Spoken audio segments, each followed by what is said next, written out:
আসসালামু আলাইকুম, welcome to my channel. ট্যাংরা মাছ অনেকেই অনেক রকমভাবে তৈরি করে থাকেন, তবে আমি কিভাবে রান্না করি আজকে সেটাই শেয়ার করব। অনেক বেশি মজার হয় এই রেসিপিটি। আসুন দেখে নেওয়া যাক কিভাবে আমি ট্যাংরা মাছটা রান্না করছি।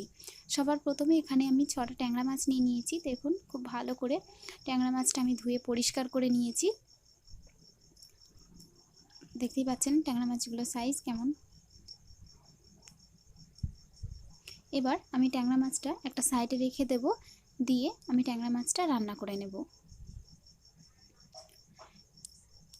এখানে আমি 50 গ্রামের বেশি তেল দিয়েছি। এর মধ্যে দিয়ে দিচ্ছি 1 চা চামচ পরিমাণে জিরে। গোটা জিরেটা দিয়ে আমি 30 সেকেন্ড মতো রেখে দিয়েছিলাম। দেওয়ার পরে এর মধ্যে দিয়ে দিচ্ছি বড় সাইজের একটা পেঁয়াজ কুচি। পেঁয়াজটা এভাবে ছোট ছোট সরু সরু করে টুকরো করে নিয়েছি আমি। খুব ভালো করে এবার আমি পেঁয়াজটা ভেজে নেব। একবার আপনারা এই রেসিপি ফলো করে তৈরি করে দেখবেন, খেতে কিন্তু দুর্দান্ত হয় এই ট্যাংরা মাছের রেসিপি। একবার বানালে একই পদ্ধতিতে আপনারা বারবারই বানাতে চাইবেন। তাই অবশ্যই করে পুরো রেসিপিটি দেখে একবার তৈরি করে দেখবেন বাড়িতে। দেখুন খুব ভালো করে আমার পেঁয়াজটা ভেজে নেওয়া হয়ে গেছে। এবার আমি এর মধ্যে দিয়ে দিচ্ছি 1 চা চামচ পরিমাণে রসুন বাটা, 1/2 চা চামচ পরিমাণে আদা বাটা, আর দিয়ে দেবো 1 চা চামচ পরিমাণে জিরে বাটা। আপনারা এখানে জিরে বাটার পরিবর্তে জিরে গুঁড়ো ব্যবহার করতে পারবেন। খুব ভালো করে এবার আমি আদা রসুন আর জিরেটা ভেজে নিচ্ছি। একটু সময় নিয়ে খুব ভালো করে আদা রসুন জিরেটা ভেজে নিতে হবে, যাতে করে রসুন আর আদার কাঁচা গন্ধটা চলে যায়। এখনও পর্যন্ত যদি আমার চ্যানেলটা আপনারা সাবস্ক্রাইব না করে থাকেন, তাহলে অবশ্যই করে সাবস্ক্রাইব করে পাশের বেল আইকনে ক্লিক করে রাখবেন। দেখুন খুব ভালো করে আমার আদা রসুন আর জিরেটা কষিয়ে নেওয়া হয়ে গেছে। এ পর্যায়ে আমি এর মধ্যে সামান্য একটু পানি ব্যবহার করব। পানি ব্যবহার করে গ্যাসের ফ্লেম লো টু মিডিয়ামে রেখে দেব। দিয়ে এর মধ্যে আমি বাকি উপকরণগুলো ব্যবহার করব। খুব ভালো করে দেখুন পানিটা দেওয়ার পরে আমি মিশিয়ে দিলাম। এবার এর মধ্যে দিয়ে দিচ্ছি টুকরো করে নেওয়া টমেটো। এখানে আমি একটা আর একটার অর্ধেক টমেটো ব্যবহার করেছি, আর অর্ধেকটা আমি ওপর দিয়ে দেবো বলে রেখে দিয়েছি। খুব ভালো করে টমেটোটা এবার আমি মশলার সঙ্গে মিশিয়ে দিচ্ছি। খুব ভালো করে টমেটোটা মশলার সঙ্গে মিশিয়ে দিলাম। দেওয়ার পরে এর মধ্যে দিয়ে দিচ্ছি 1 চা চামচ পরিমাণে লবণ, দিয়ে দেবো 1/2 চা চামচ পরিমাণে হলুদ গুঁড়ো, 1/2 চা চামচ পরিমাণে লাল লঙ্কার গুঁড়ো। খুব ভালো করে এবার এই গুঁড়ো মশলাগুলো আমি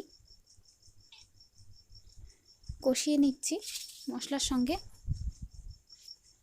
দেখতেই পাচ্ছেন খুব ভালো করে এটা কষিয়ে নিতে হবে।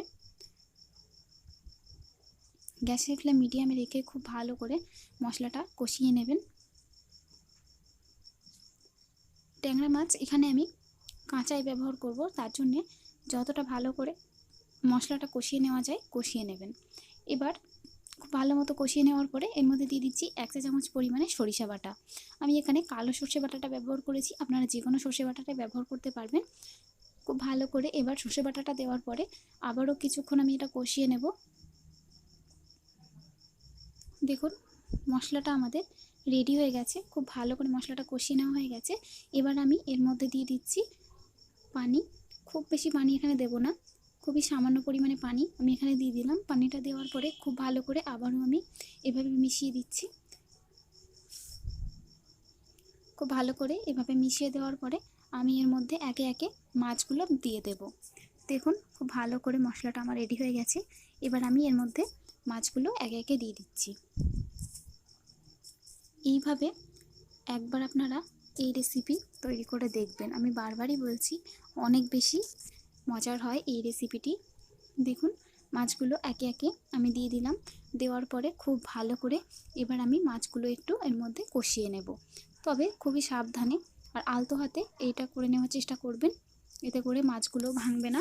খুব ভালো মতো মাছগুলো আস্তেও থাকবে, আর খুব ভালো করে মাছটা কষিয়েও নেওয়া হয়ে যাবে। দেখতেই পাচ্ছেন খুব ভালো করে আমি মাছটা কিন্তু কষিয়ে নিচ্ছি। এখানে আমি যে উপকরণগুলো ব্যবহার করেছি সবগুলোই আমি ডিসক্রিপশন বক্সে লিখে দেব, আপনারা সেখান থেকে চাইলে সহজেই দেখে নিতে পারবেন।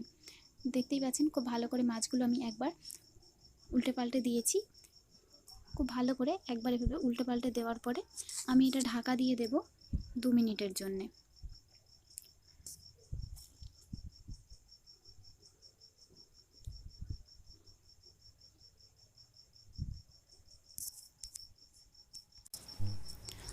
দেখুন আমি এটা ঢাকা দিয়ে দিলাম।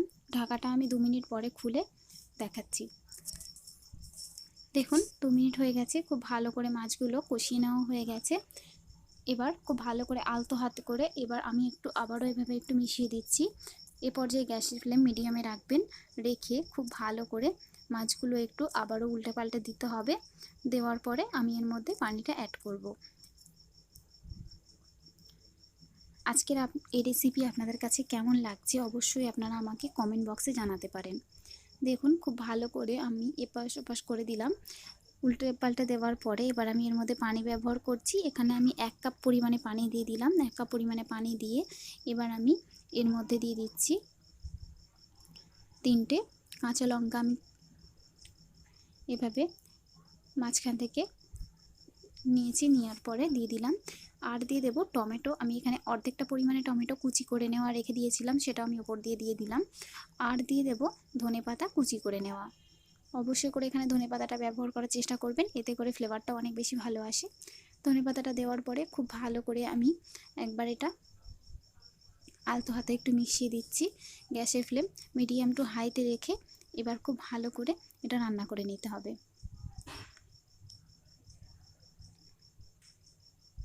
এবার আমি এটা ঢাকা দিয়ে দিচ্ছি। ঢাকা দিয়ে আমি এটা 10 মিনিট রান্না হতে দেবো গ্যাসের ফ্লেম মিডিয়াম টু হাইতে দিয়ে।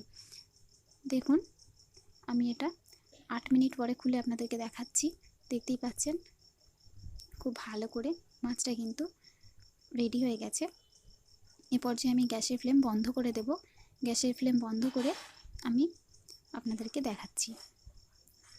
দেখুন এর গ্রেভিটা এভাবে গায়ে মাখা মাখা হয়ে আসবে। এই পর্যায়ে কিন্তু আপনাদেরকে গ্যাসের ফ্লেম বন্ধ করে দিতে হবে। আমি আপনাদেরকে একটা মাছ তুলে দেখাচ্ছি যে মাছটা কেমন হয়েছে আর গ্রেভিটা বা কেমন হয়েছে। দেখতেই পাচ্ছেন গ্রেভিটা ঠিক কেমন হয়েছে।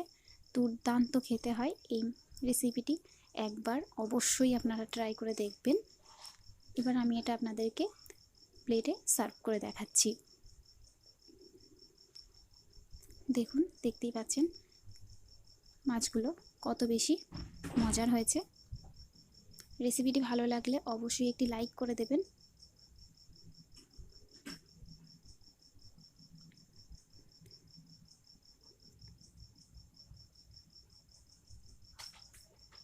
আজকের মতন এই পর্যন্তই। আবারও চলে আসব এরকমই নিত্য নতুন রেসিপি নিয়ে। আপনারা ভালো থাকবেন।